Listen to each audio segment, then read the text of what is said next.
Congratulations, you made it to the EXFIL. You can sit back and relax, unpack your bags, and we hope you enjoy the show.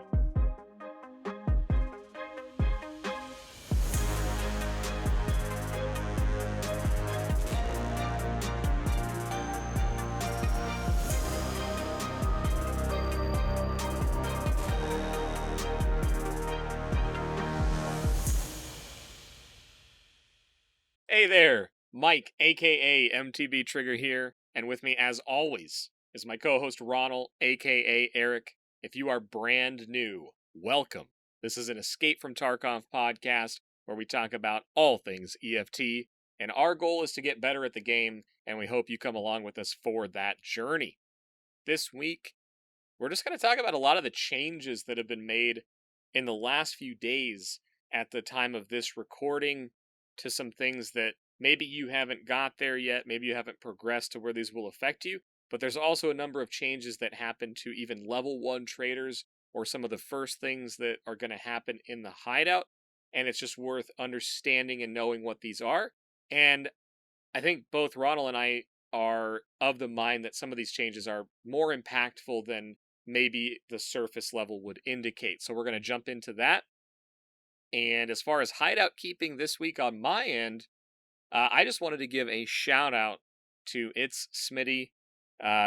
He is the first person this wipe that has confirmed killed me on his PMC while I was on my PMC. He got me in the dorms on customs, and he came to tell me about it. And so here I am bowing, sir, you took me down. Well played. I'm not going to say it was desync. I'm not going to say it was desync, but you got me. So, Smitty, you win hideout keeping this week, and that's the only announcements from a community standpoint that I wanted to make outside of just know that there are tons of people joining the Discord recently. Welcome everybody that has joined. We have people that just switched from console. We have people that haven't gamed at all, and they saw Tarkov and they grabbed it. And it's their first PC game. They built a PC for it. So make sure, hey, if somebody asks a question, it may seem simple. It may seem like you should know it already.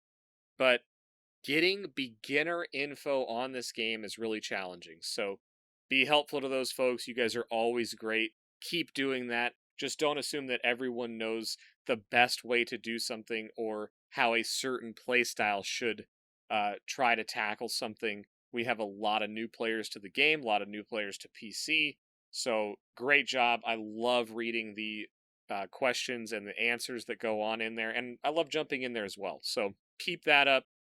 But that's all I've got for hideout keeping. Ronald, how are you, man? Let these fine folks know how to get in touch with you and what's going on your side of hideout keeping. Hey, what's up, everybody? Good to be with you this week. Been a pretty fun week. Looking forward to getting into the show. As always, the best way to get a hold of me is always in Discord, but I want to talk about Discord for a second, actually. I want to talk about the hardware section in Discord. This is the place where you can come and ask questions about your computer, your PC setup, optimizing your computer to play your games, whatever questions you might have. There's a bunch of people always willing to help in that channel, but I actually want to shout out one of the people. We have a hardware upgrade, hardware section Discord hero in SmokeyRanger. SmokeyRanger, you have done a great job, sir. I just wanted to take a moment to say thank you for all of the questions that you've answered, for taking the time to help as many people as you've helped. It's been a lot of fun to answer questions with you, and you've answered questions when I can't be in there, and I just want to say thank you.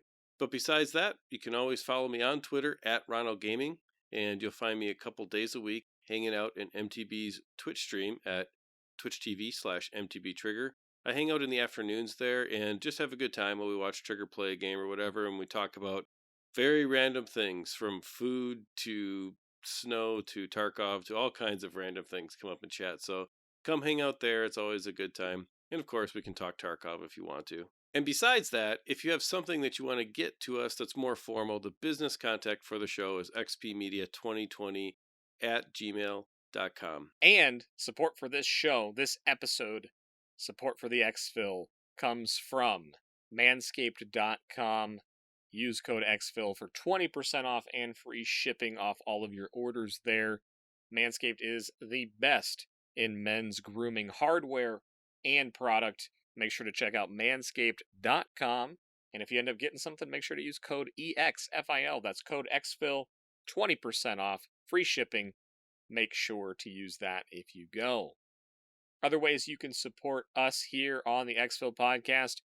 Same thing as always, guys. Share it with a friend. It's the best thing you can do for us. It's the best thing you can do for the community. And we just sincerely appreciate you sharing the show, whether it's on Reddit, whether it's in Twitch, wherever it comes up. Letting people know about the show is amazing. For those of you that are looking to directly support, we do have a Patreon for that. We have monthly donation options as low as $1. A lot of people take advantage of that. Sincerely appreciate that as well. If you have an Amazon subscription, you can link that to a Twitch account, and you can go over to my Twitch channel, MTBtrigger there, and subscribe there for free if you link your Amazon to your Twitch via the Prime Gaming function there. It's just a free way that you can get us some money for already using Amazon, and I know most of you already have it. Lastly, like Ronal said, social media, YouTube, we've got more content coming out. We've got guide videos coming out. We have a factory spawn clearing and spawn guide series that is in progress right now. The high-level video is up. We're going to have the forklift spawn video coming out maybe by the time you hear this, or maybe shortly after that. One of the most dangerous spawns on factory, which is where we're going to start there. So get over to youtube.com/XP Media now for those guides, tips, and tricks, and even more. If you're looking for me specifically, you can always find me on Twitter, Discord, or Twitch at MTBtrigger. Feel free to message me, reach out, and come hang out on the Twitch channel. We've been having a lot of fun playing Tarkov recently. A lot of new faces in there. Great to see everybody, and just really appreciate the support on all of those platforms. So that's hideout keeping, guys. Let's jump into our week in Tarkov. How's your week, man? Well, I'm broke. I'm broke. I have no money. Oh, such a different position to be in. Usually I have all the money and, none of the progression. And so this time around, I've done progression as hard as I can, which means I have none of the money. But doing okay. Level 26, almost level 27. Been pushing the hideout a lot. So every possible upgrade I could do in my hideout at my current level, I've done. I have unlocked the first level of the Bitcoin farm. So we're very close to at least producing, I believe that's what, 1 Bitcoin every 10 hours with the first level. So at least 1 million a day in liquid rubles coming our way. So that's going to really help the cause as far as money goes. But I've been scavving to try to make up the difference. And, my typical shoreline, been doing some scavving with you as we work throughout the day, which is kind of fun to take a break and do that. On interchange, been learning where those high value spots are in the mall and getting some loot out of there. Factory farming has been an interesting, basically the rest of my week. I've just been trying to get XP. I'm really going to make a push here to get to level 30. I've pushed a lot of tasks basically to the point now where I kind of just need to get to level 30. I need to unlock the next round of traders to kind of make the tasks that I have left to do really viable. So I had a factory first this week.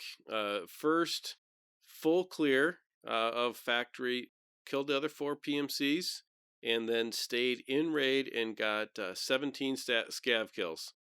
I exited the raid with 15 seconds left, and it was fantastic. It felt great.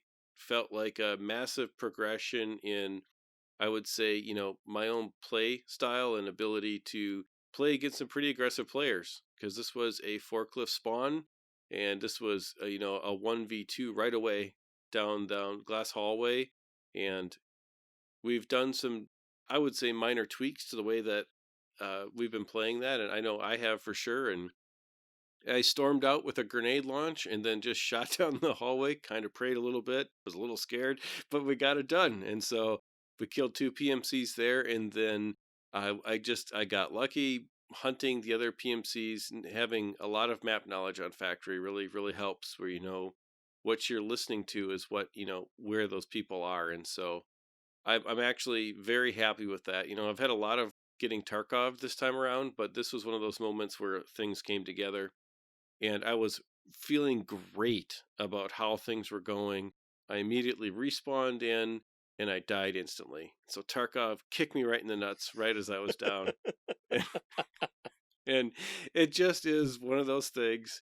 So I'm still happy with it. I still think it was it was a good week, and I'm looking forward now to pushing some more XP and doing a little bit more tasks with some of the Mosins. We're killing scavs with a non-scope Mosin, so been running around shoreline for fun, killing a scav or two with a Mosin, and just picking up whatever I can find there. But actually, in a pretty good space. So it was a pretty good week. How about you?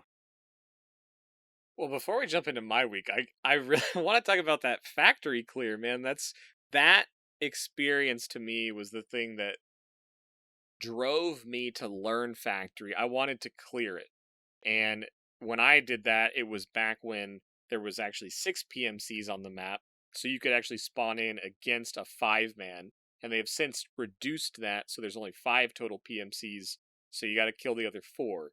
It's still not easy because oftentimes you don't see a 4-man squad. You usually run into a duo and maybe 2 solos. That's probably the most common mixture that I see when I solo in. But I love that you wiped the lobby, and you said you got 17 kills total, I think. Is that right? Yep, yep. The 4 PMCs and 13 scavs. Yeah. So, do you recall how much experience it was to do that? It was close. It was just shy of 9,000. Yeah. So, I bring that up because one of the reasons that I play Factory a lot is I got to the point where I can play Factory and make money, meaning I can replenish ammo, I can run good gear, and my survival rate and ability to farm scabs there is high enough that I can actually make a significant amount of rubles. But the key, and especially right now, is that experience number. Now, it's hard to go from not knowing factory to getting 17 total kills, including 4 PMCs and almost 9,000 experience. But once you are comfortable on the map, that is not an uncommon thing. While you had to fight that 1v2 early, it also doesn't have to be a run and gun type situation. I would say my average factory run now, and it's the reason we're putting out these guide videos here in the near future, is probably 2 PMC kills and between 7 and 10 scavs. And now, sometimes I don't get to loot all of them or even touch the body to get all the XP. So I would say my average experience is like 5 or 6,000, right? It's nothing crazy, but I love that you've dug into this. We did a bunch of duos, we sort of farmed together, and we set up some new strategies on Factory that we really play tested.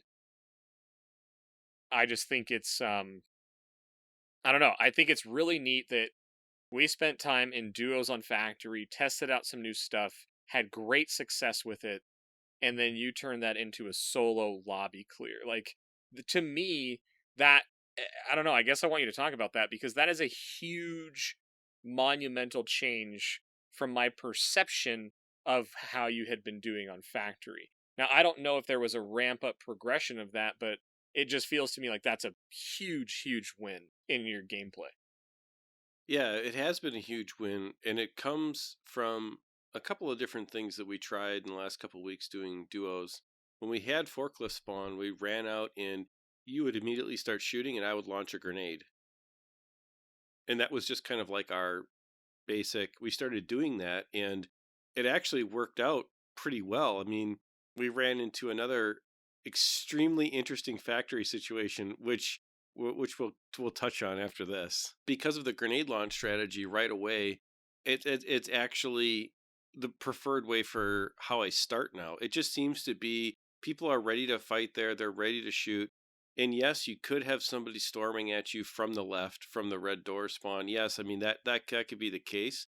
But launching a grenade right down glass hallway, if you see somebody there, just takes care of that for a minute so you can fight that PMC coming from the left. And I mean, don't get me wrong, I died a lot of times doing this too. This was a just want to get better at it kind of situation. So I threw some gear at it and threw some time at it, and it's a comfort level thing. When we've set up farms on factory so many times where the noise, and once you get to know all of the sound points, you can tell where people are in the map. And so there, once you can take out the guessing game of, okay, they're in this quarter of the map, you don't have to worry about, okay, where are they? Because you know how they can come at you. And the only places they can see you are, the different angles. And once you get that level of map knowledge with Factory, it just becomes a place where you have to overcome maybe a fear of playing more aggressively. And I'm not naturally a run and gun FPS player. So I had to get over the run and gun and staying stable and not potatoing and shooting up at the ceiling or something weird like that because I'm scared. So that was the part where I had to get better at, and threw some gear at it, threw some time at it, definitely had some deaths. But this wipe, it's been an intentional thing. And if you remember last wipe, I said I was going to spend 50 million rubles doing it. I mean, it's been a focus point for a while. So I'm having a lot more fun with it, and the games get a little sweaty, especially in the beginning. Factory is, if you can make it for the first 2 or 3 minutes, you really have a good chance of pulling out some good XP and gear, because the majority of the PvP happens almost right away, and all the players are running around. Exactly. And again, I'm not trying to overplug this factory guide series that's coming out, but you said it right there. The first 2 or 3 minutes on factory are absolutely critical. The reason I started on this guide series is because two things. One is everybody has kind of the same advice. It's clear the spawns. It's, just kill the other people, then you're great. Well, duh. But clear the spawns is the advice. And understanding where they are, understanding how people play them, is learned through dying a bunch on the map. My goal was to create something that will hopefully identify the enemy's strategies and help you not die as much as you learn to clear the spawns. Clearing the spawns is an interesting term, and I take it literally. I say clearing the spawns means either killing the PMCs or verifying that it's clear so you can set up a farm. And the reason I wanted to outline that before we go into this next part is we would intentionally, based on certain spawn points, forklift being, I would say, a high percentage spawn when you're a duo. Well, you would either spawn forklift or glass hallway, and it was over and over and over. It was one of those two. And so we kind of developed our strategy around those two spots. And if it was on the other side, we would kind of play it slower or get up to the office and go through there. But with the forklift, we would do exactly what Ronal said. I would go out ADS ready to shoot, and he would lob a grenade over the cars towards glass hallway, not with the intention of killing them there. If he got a kill, that's great. But basically what it would do is if they were sprinting down glass towards us, they would either have to stop, get killed, or run through it into my ADS. And we got so good at this, I don't know that we died to somebody in glass hallway in countless runs. I don't know how many we've done. But we've effectively nullified glass hallway with that strategy. And what then it allows us to listen on the left and make sure that we're not getting flanked from the left.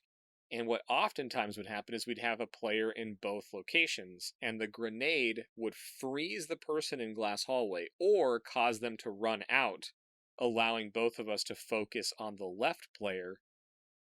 And that's the kind of strategy we wanted to develop, because forklift spawn is brutal. If you're not moving immediately, you're going to get pinched, or you could end up in a three-way fight, or if there's multiple members on a team, there's nowhere to go. You're literally in a room with one door exit. So if you don't get out that door ready to fight, it can be a real problem.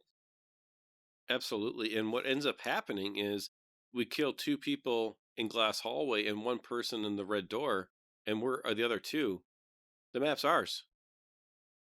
And then we set up our farm, and we've got a great farm strategy. You go up in the rafters, and I get on top of the hut, and we just sit there, and it's just kill after kill after kill after kill.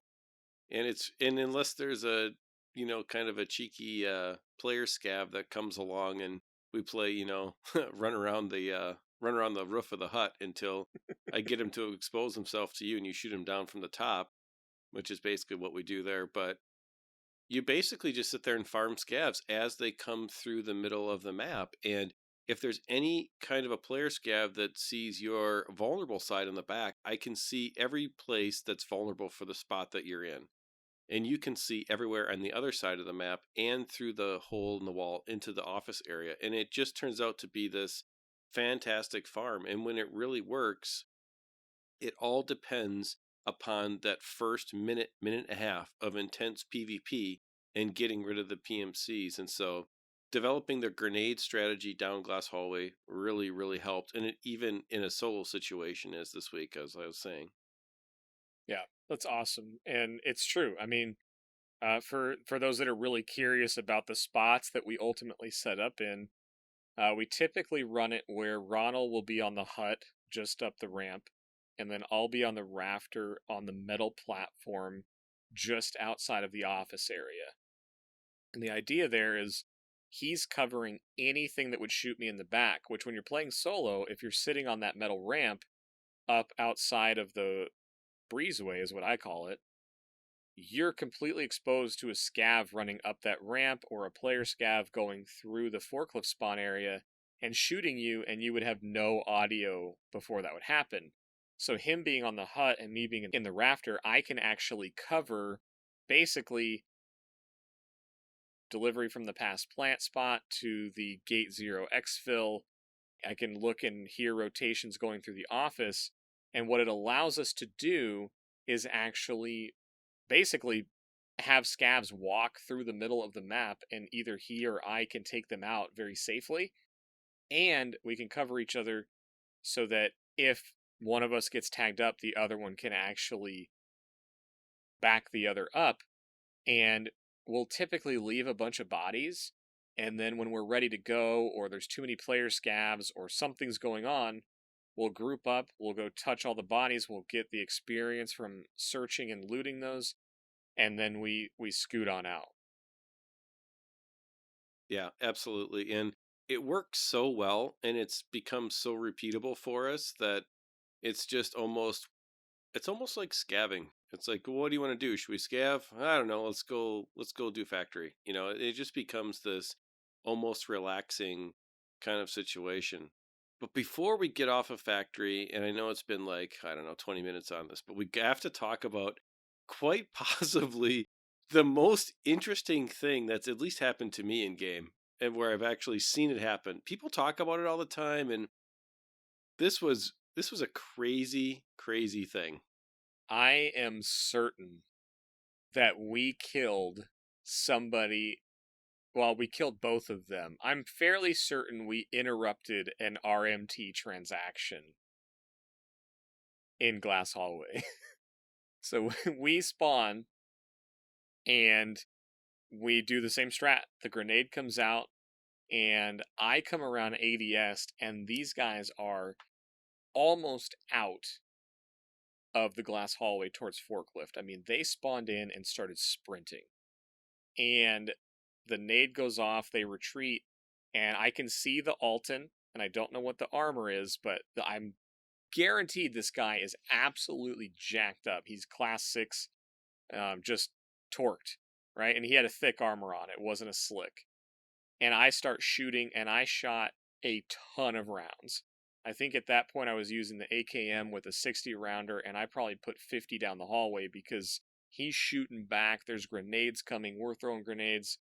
And then I finally, so the Ronal ends up grenade killing the level 1, by the way. And then I ended up killing the big guy.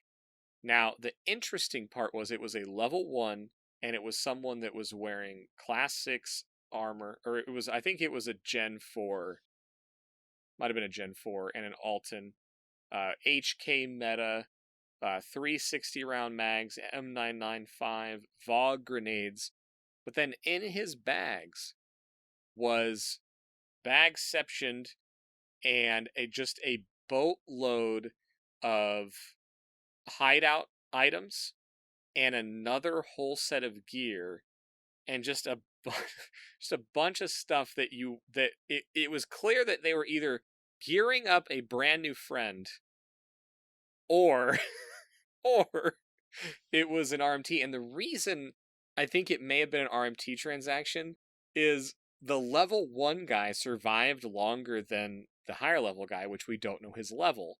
And the reason is when we killed him, that guy went and proned on his body, and the only thing the level 1 looted was his dog tag.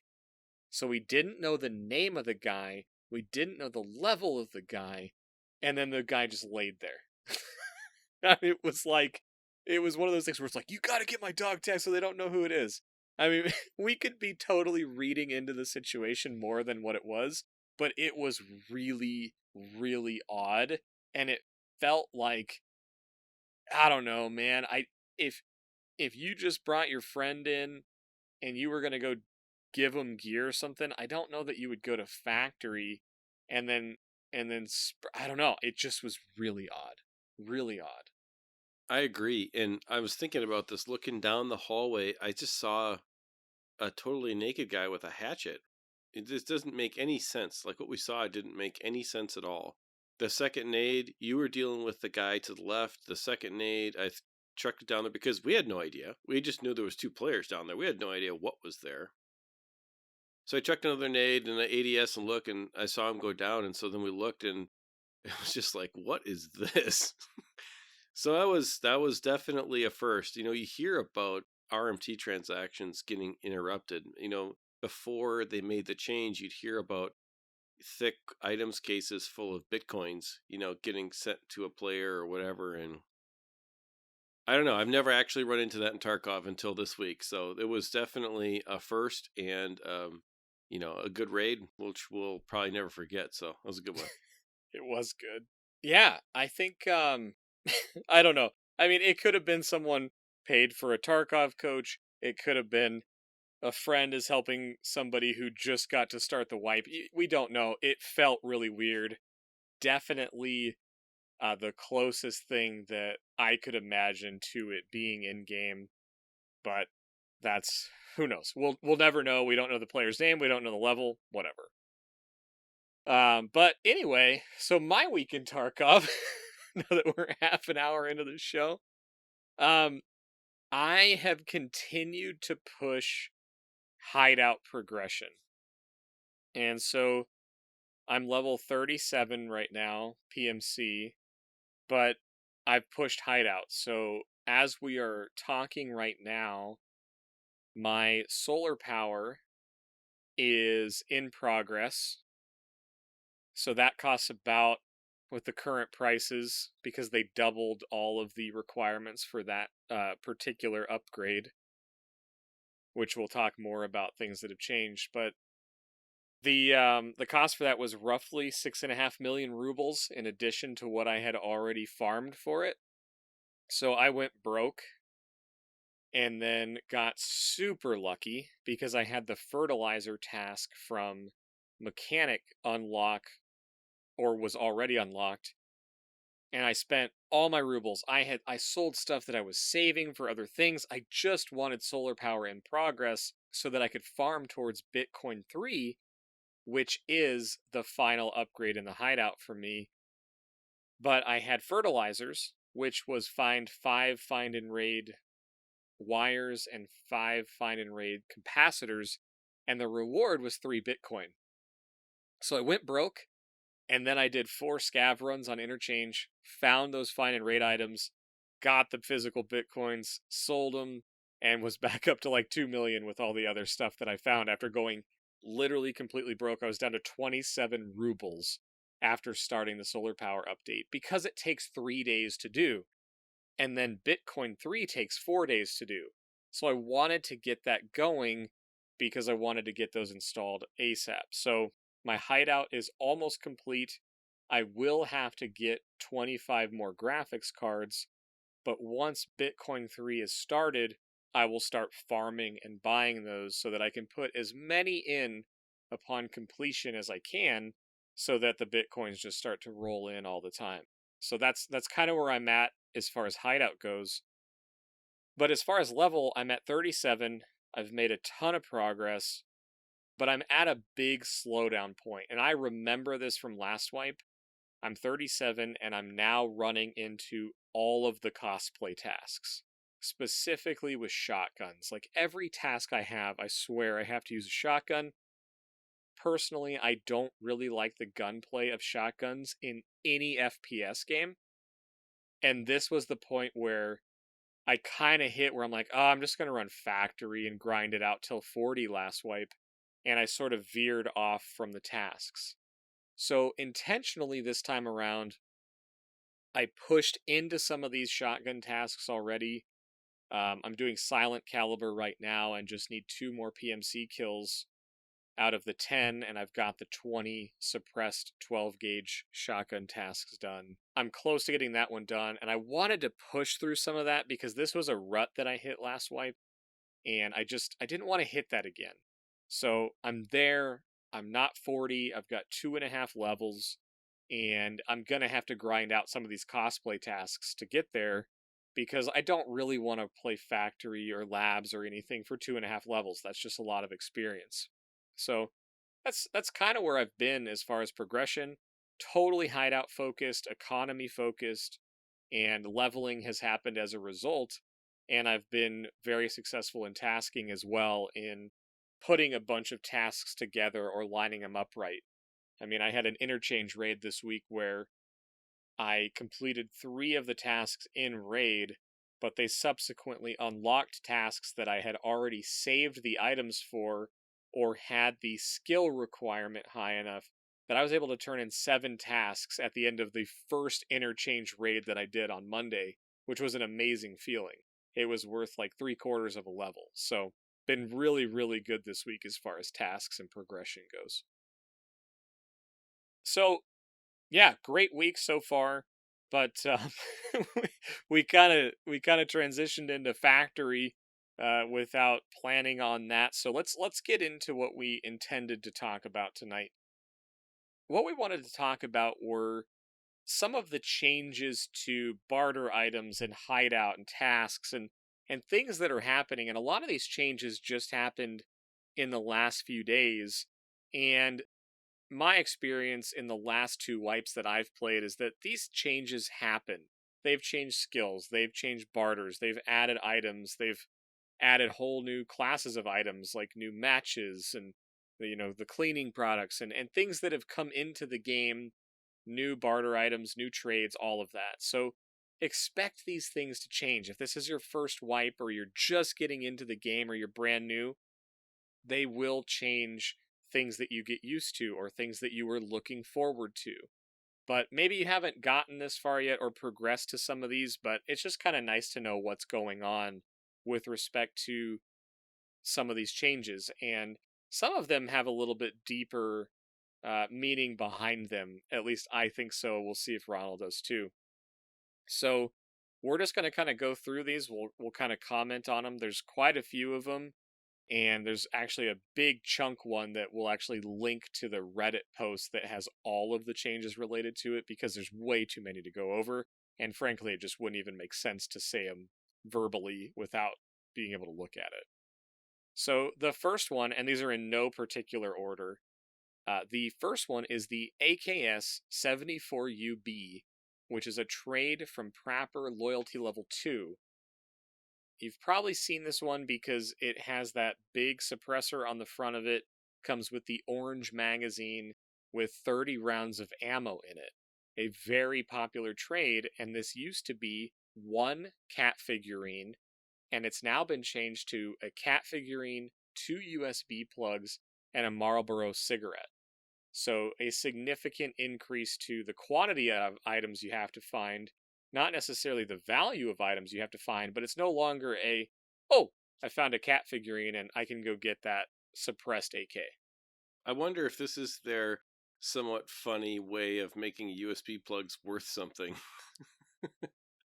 Same thought. I feel like USB plugs are one of those items that I think you have to find 2 for mechanic now, and that's it. That's the only thing they're good for, and they had to be found in raid. So, every time you opened a file cabinet, it was like, no USB, no USB. Oh, dang it. You'd find 4 of them in a batch of file cabinets, and it's just a giant waste, unless you needed them for the mechanic task. I think this one, along with another trade that we'll talk about a little later, my gut tells me that this was probably changed because you could probably buy cat figurines on the flea market and then make this trade and somehow make more money significantly than what the cat figurine was selling for on the flea market. I don't know if this is I didn't check. I forgot to check if this was a locked one, like you could only do 4 of these per trader reset.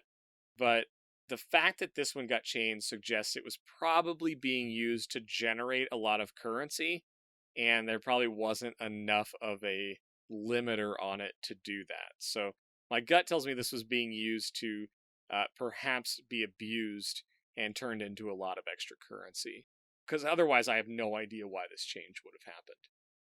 It's kind of a bit random. A lot of the trades kind of maybe make a little sense. Like, you're trading screws and bolts, for something that is kind of something you make ish.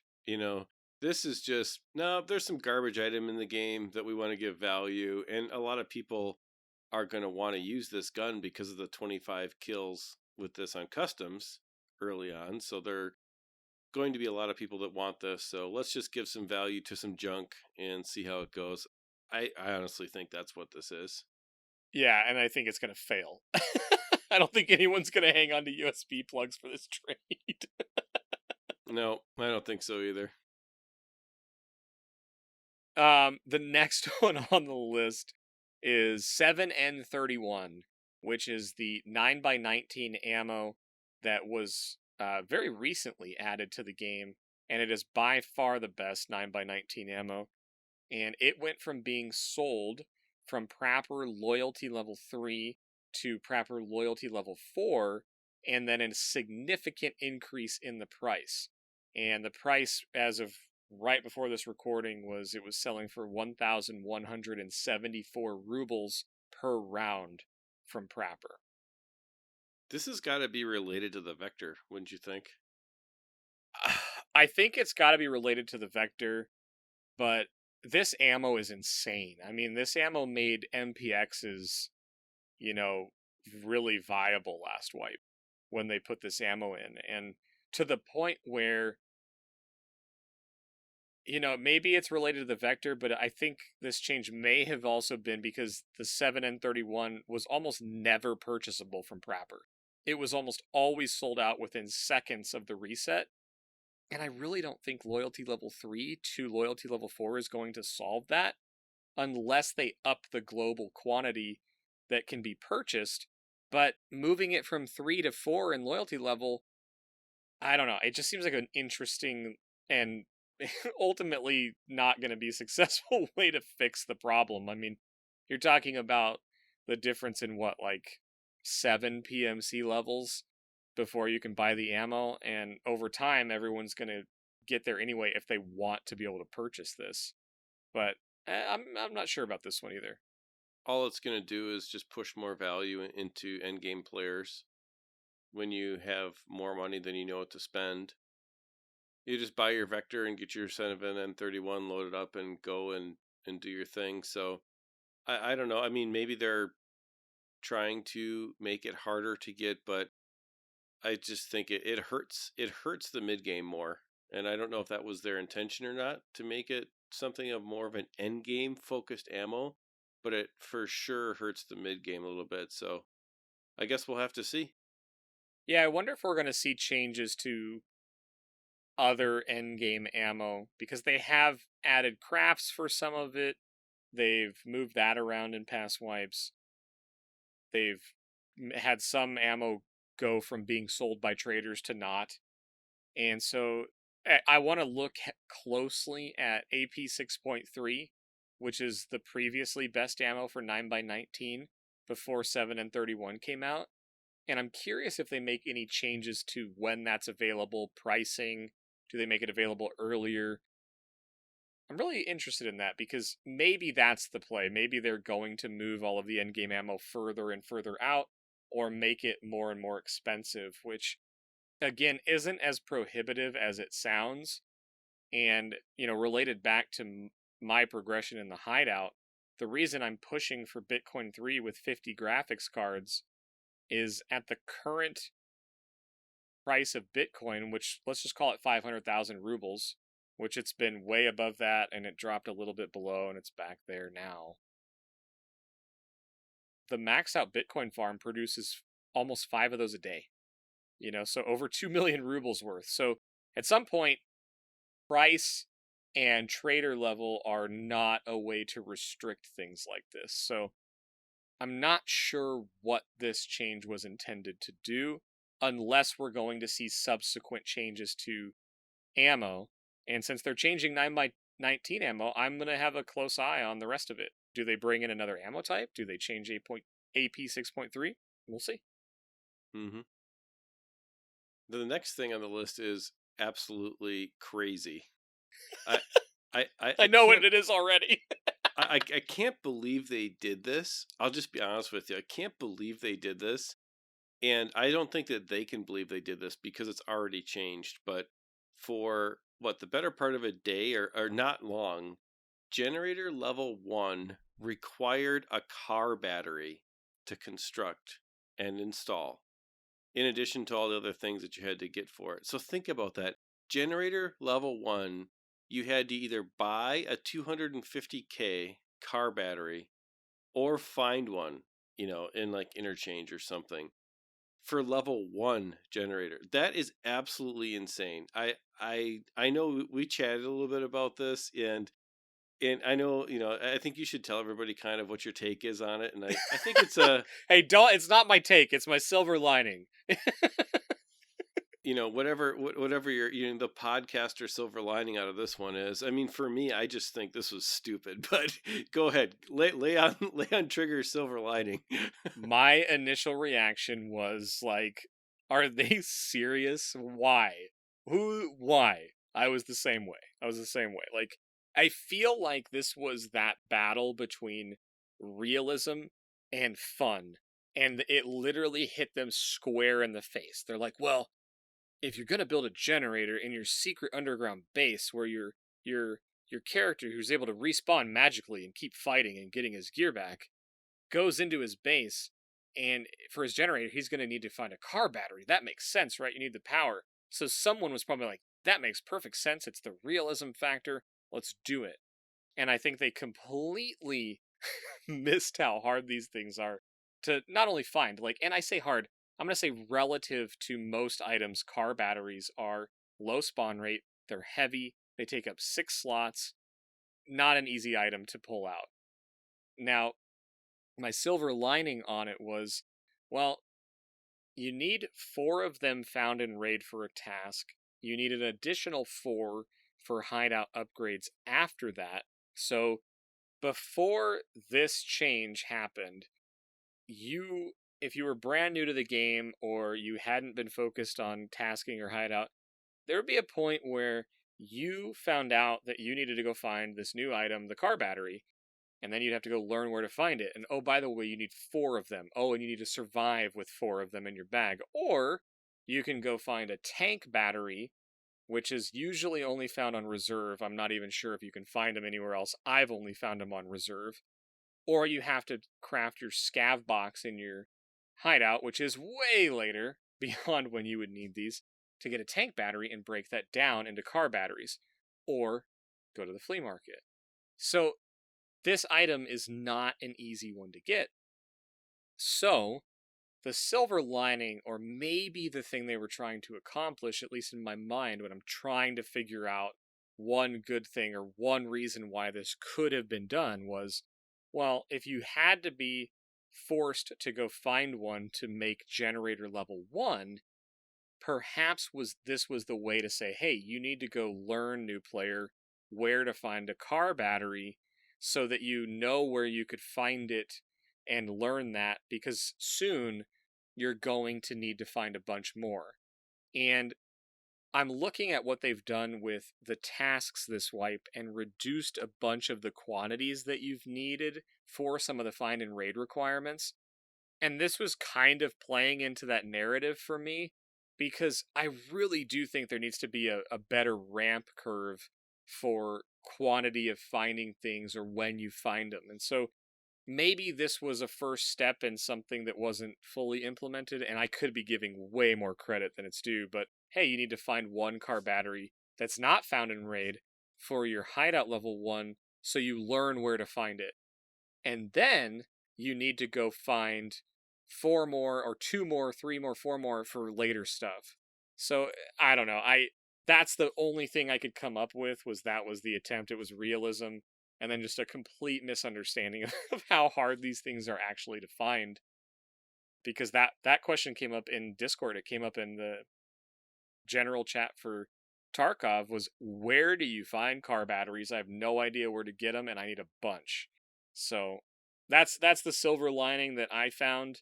And I mean, maybe I'm giving Battlestate way more credit than it's due, because you alluded to that it was already changed, and they've now made it just one spark plug that you need in addition to the previous requirements for Generator 1. Now it's just a spark plug.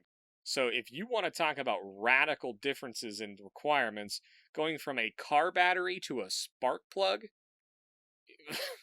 those things are way, way not the same. not even close, man. Holy cow. Yeah.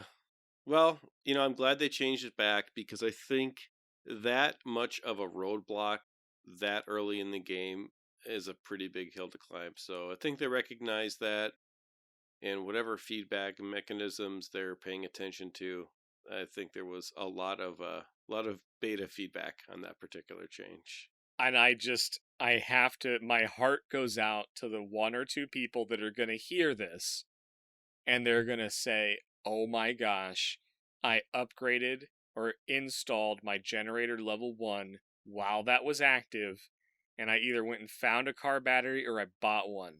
And I am sorry that this is how you're finding out that you either spent way too much money on that, or you could have waited a day and didn't need to do that.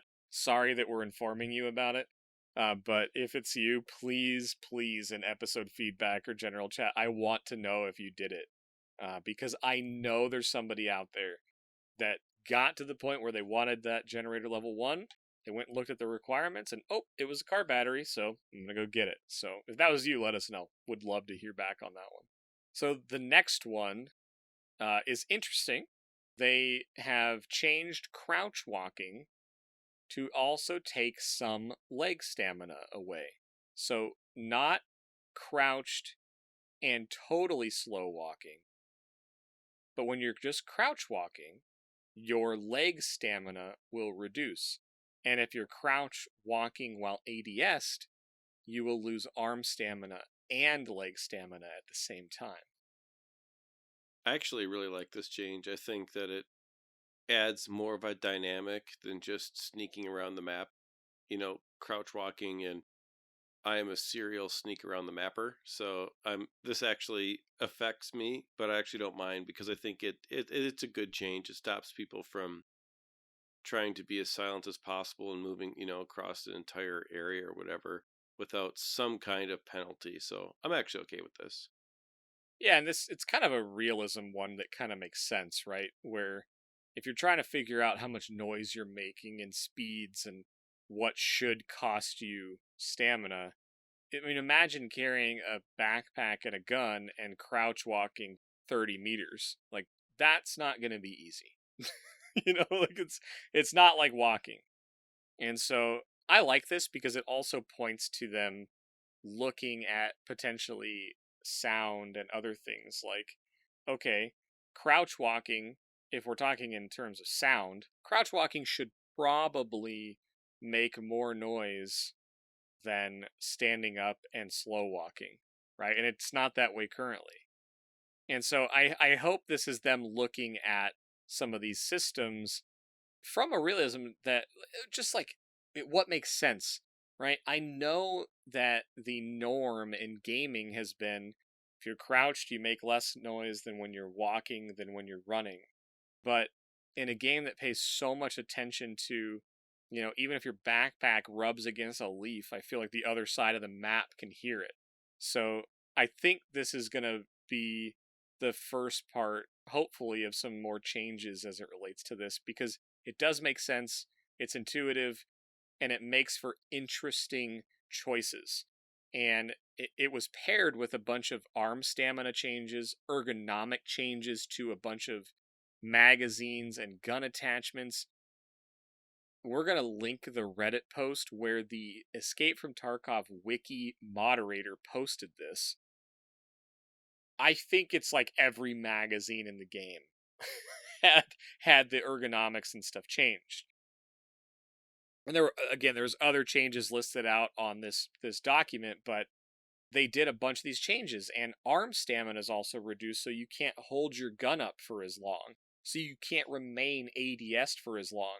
So now you're going to lose stamina while you're walking, crouched. You also can't ADS as long before wearing out. It takes longer to recover from that. And so I don't know that it's perfect out of the gate. The arm stamina felt really weak to me today when I was messing around with this stuff, like how fast your arm stamina while ADS runs out. Like there was times where I was shocked. I felt like I had just ADS'd in, and then I had to drop the gun because I was heavy breathing. Or the other one is, man, you really regen slow now. So I would ADS and then I would wait a second, and under the old system, I kind of had it timed where I could start ADSing again, and I was nowhere near that point, and I would start ADSing, and then I'm already out of arm stamina again. So all of this stuff is changing. I think the interesting part about this is the changes to stamina. If you want to say that it was nerfed so that stamina wasn't as powerful, you could do that.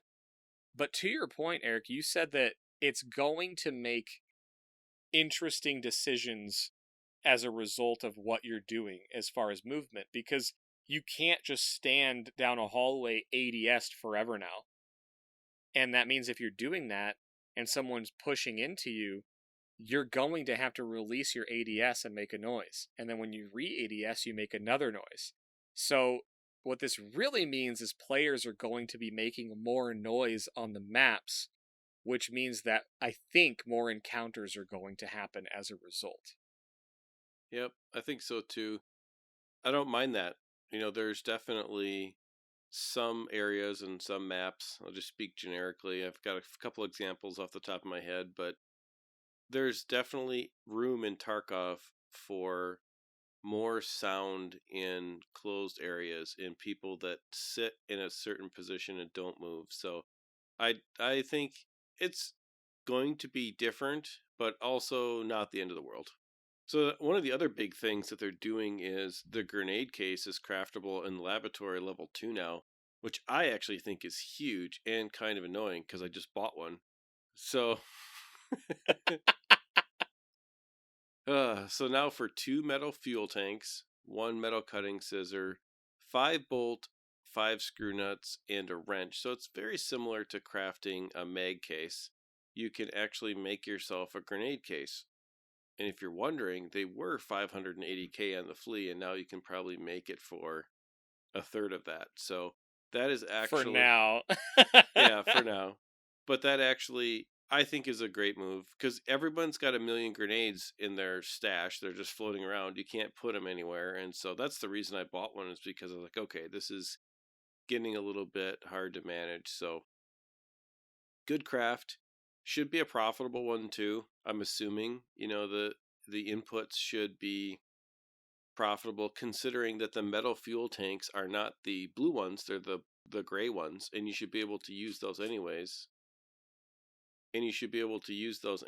As they are spent in your generator. So you're going to have a steady supply of those. And when the time comes, when the prices start to normalize for more of the mid to late wipe,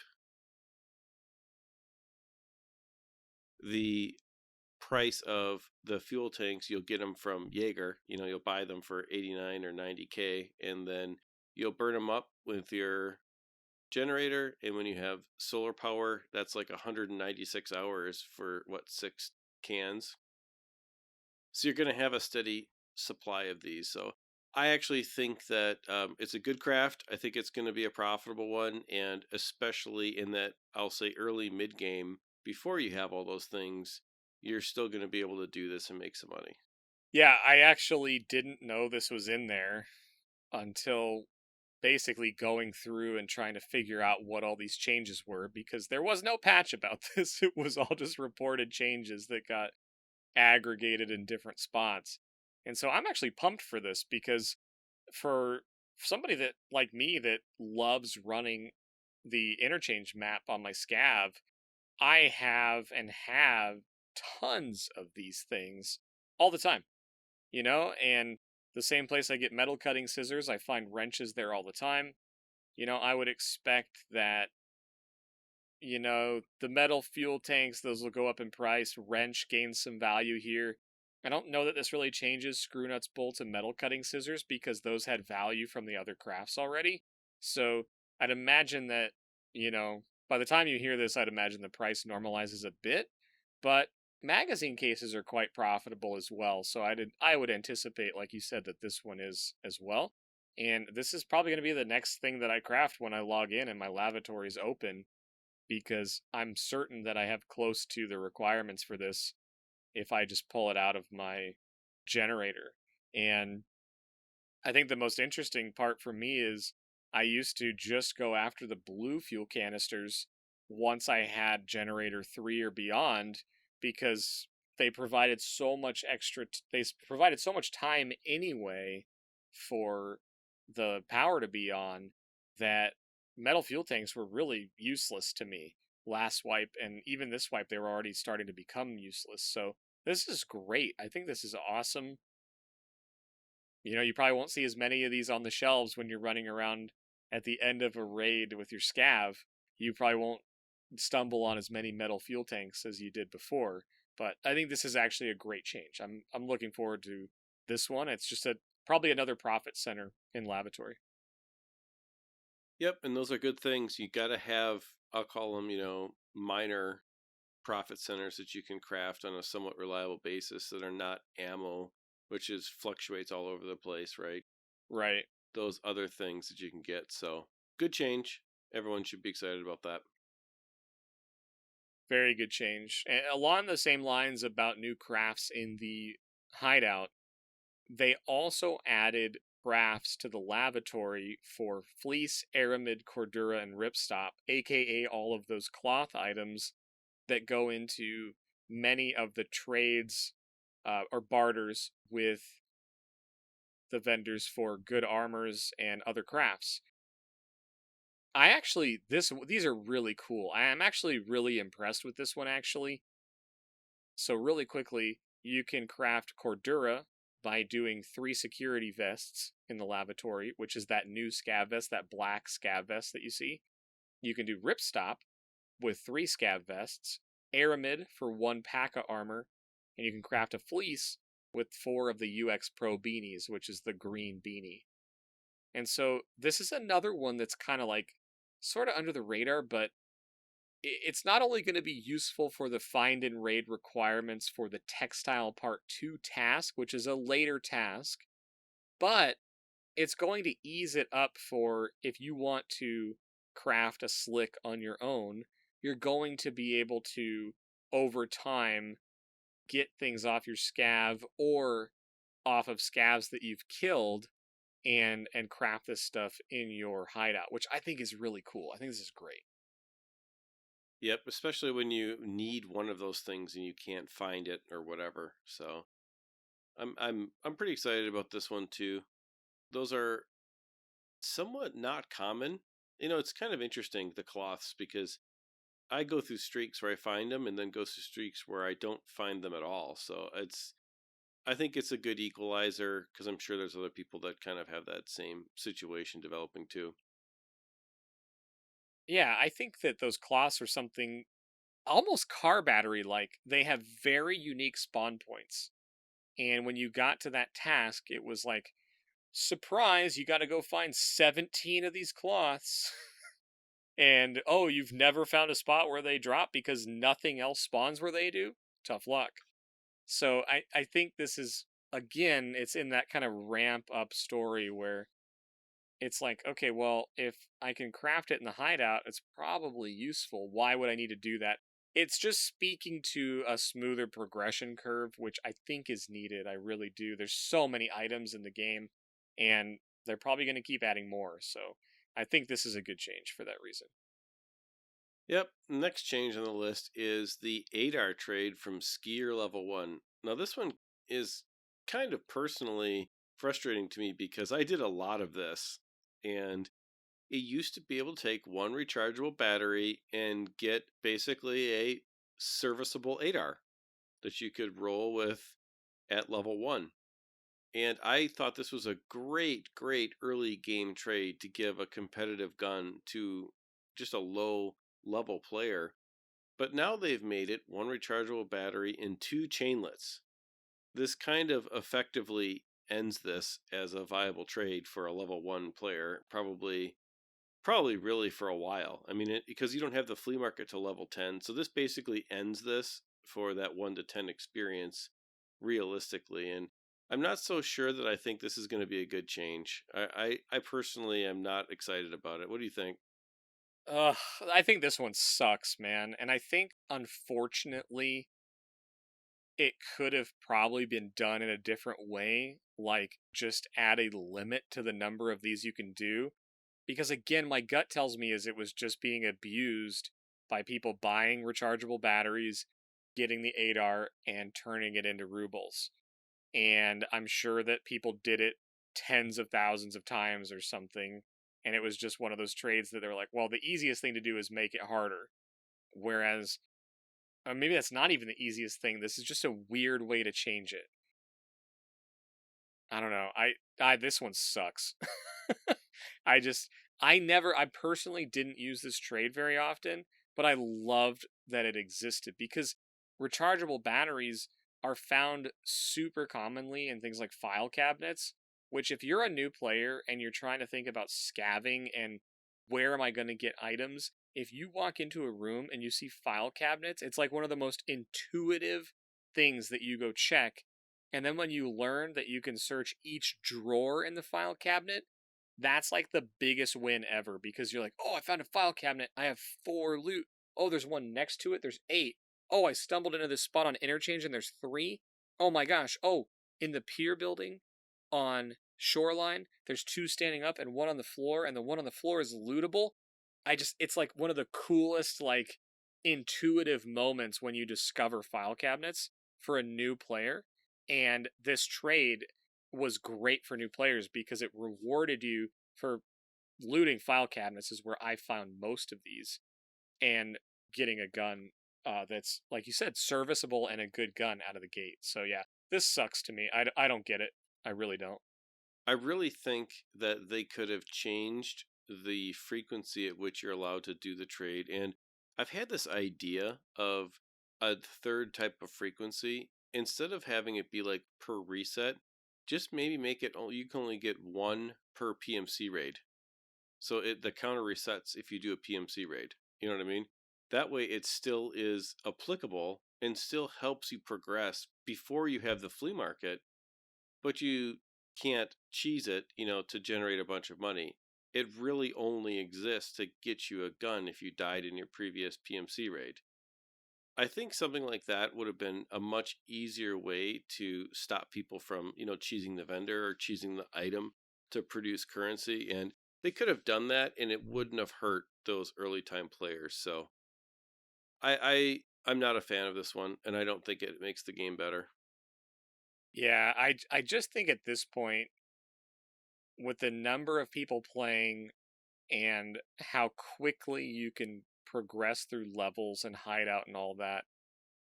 We talked about 7 and 31, that 9x19 ammo. It's not an interesting decision because you can never buy it.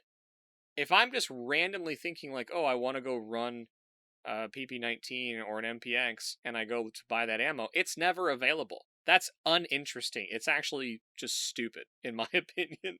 And I wish there was get rid of the global limit. Give me a daily player limit. Like, it's not interesting right now on some of this stuff when the way I want to play the game gets affected because somebody is abusing the flea market mechanics on a rechargeable battery, which is not why the trade exists. It's not to make money.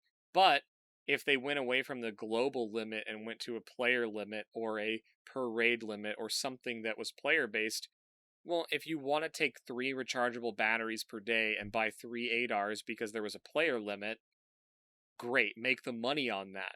You take your 30k rubles and run. But for the guy out there who made 8 million rubles selling this ADAR, I'm upset with you. I just want you to know that. And moving on down the list, this is another change which is going to affect a lot of people.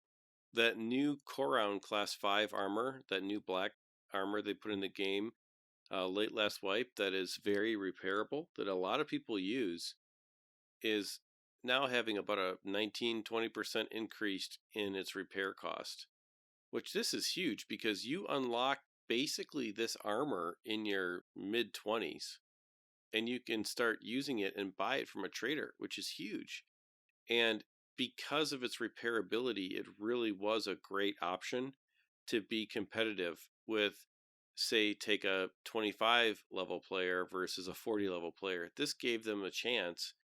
And now with Battlestate, imposing such a stiff increase in repair cost on this, it's going to just draw down people's ruble counts faster. And I'm not exactly sure why they did this, to be honest with you. And again, I don't think this change is going to help anybody.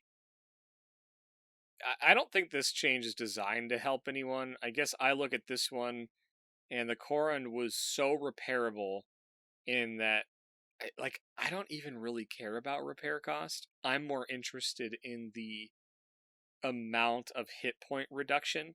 So the Coron repaired extremely well. If it was, I think it only lost a hit point or two even from Prapper. And if you went to mechanic, it was 0.4 to 1.0, right? So you could use it over and over and over and over again. And so in my mind, the Coron was put in as an alternative to the white Gazelle armor, which is the other class 5 that was similarly expensive, but the white Gazelle armor is not very repairable. It's expensive and it loses huge chunks of durability every time you repair it. So, in my mind, the way that the Coron is it was available earlier, it was less hit points than the Gazelle, but it had a low repair cost and it had a very low repair durability loss. So, I think upping the repair cost on a class 5 armor that was better in almost every way than the Gazelle, I think it's probably okay. I think if they changed the repair cost and the durability or changed the price too much, I would have been a little bit more worried about this, but I still think that it's the repair cost, right? So that means you survived and got hit and got out with it, and you have to fix it after that. That's the only negative. So it's still giving the same amount of protection in that level 25 versus level 40 scenario you outlined. If you survive, though, it's going to cost you a little more to repair it, but it's still making you focus on the survival, not on dying and having to buy a new one. So I actually think this is a good change. Fair enough. The next thing on the list is Vaseline. Now is 6 uses instead of 10. And if you're used to using that on a consistent basis, you're going to basically have to buy basically twice as many of them, I guess. I'm not sure if I really have a strong opinion on this one either way. Kind of indifferent. No, and they added the craft in MedStation for it and gave soap a purpose, which is great. So I would imagine it's related to that, right? I would, Vaseline was really good. 10 use, very little downside. You know, you lost some hydration, some energy, but now you can craft it, and you can craft it pretty easily with soap. Soap used to not really have a purpose, now it does. So again, it's just more of a graded.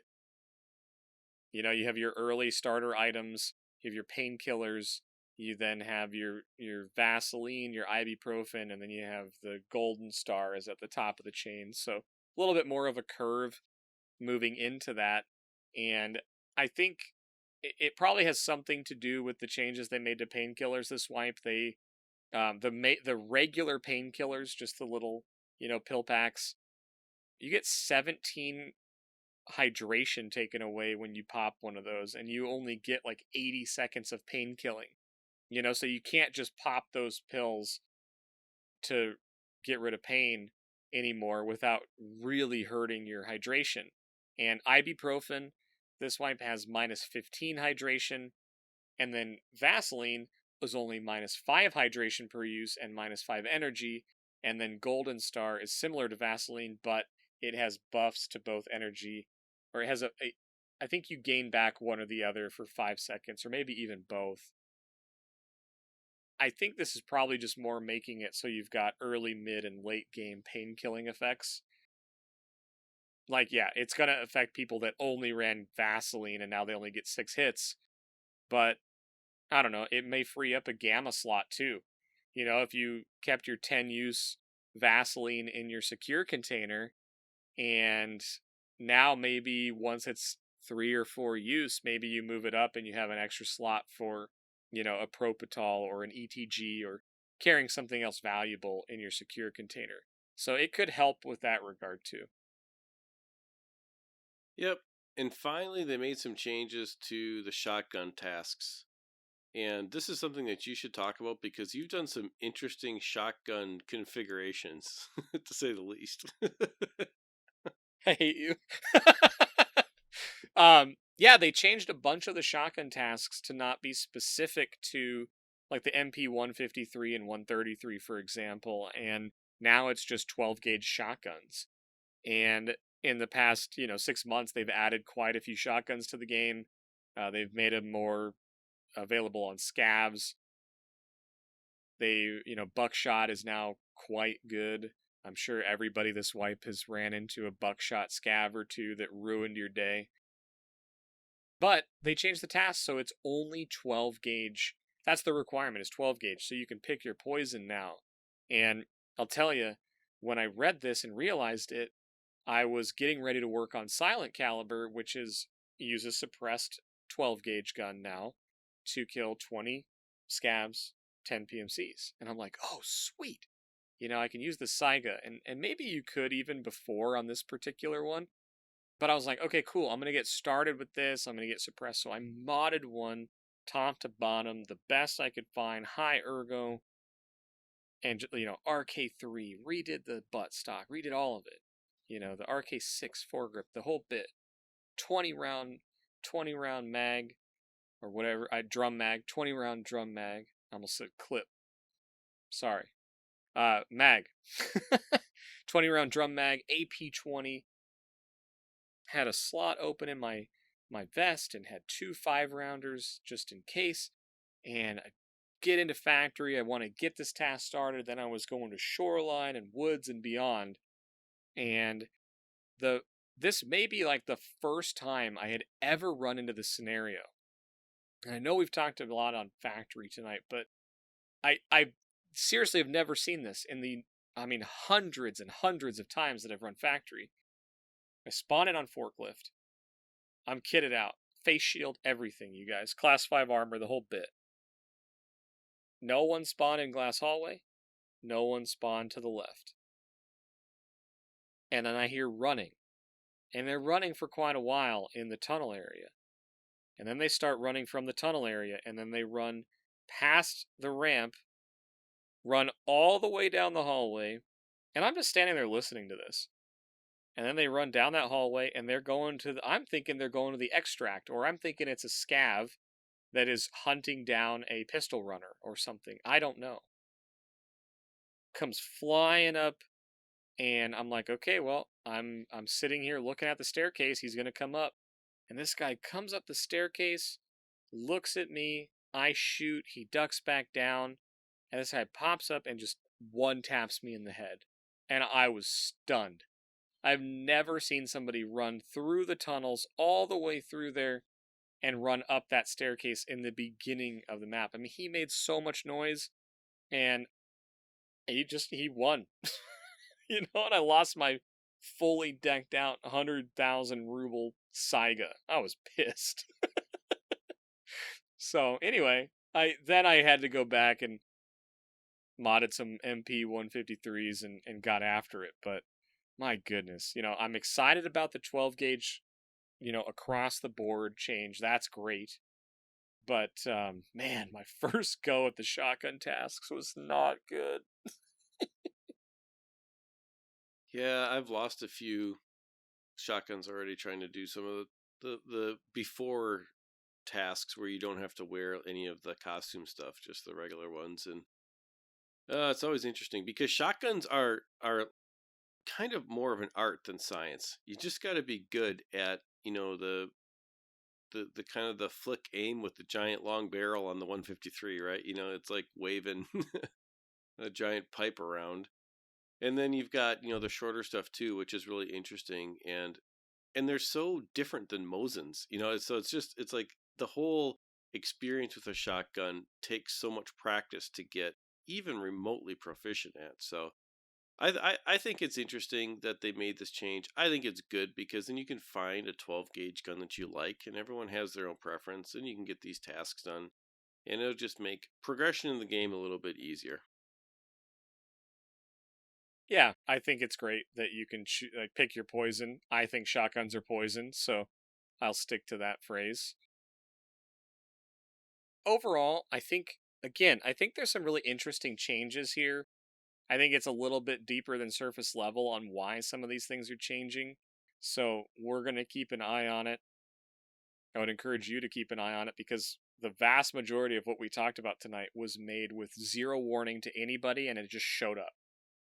And, say what you want about a change that gets made, and then in well under 24 hours, maybe even under 12, they change that generator level 1 car battery snafu.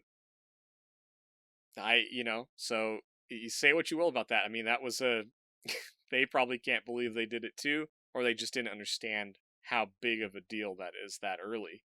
And so I look at some of these other changes and say, is that 8R1 going to get reverted or changed? It's going to be really interesting to see where those go.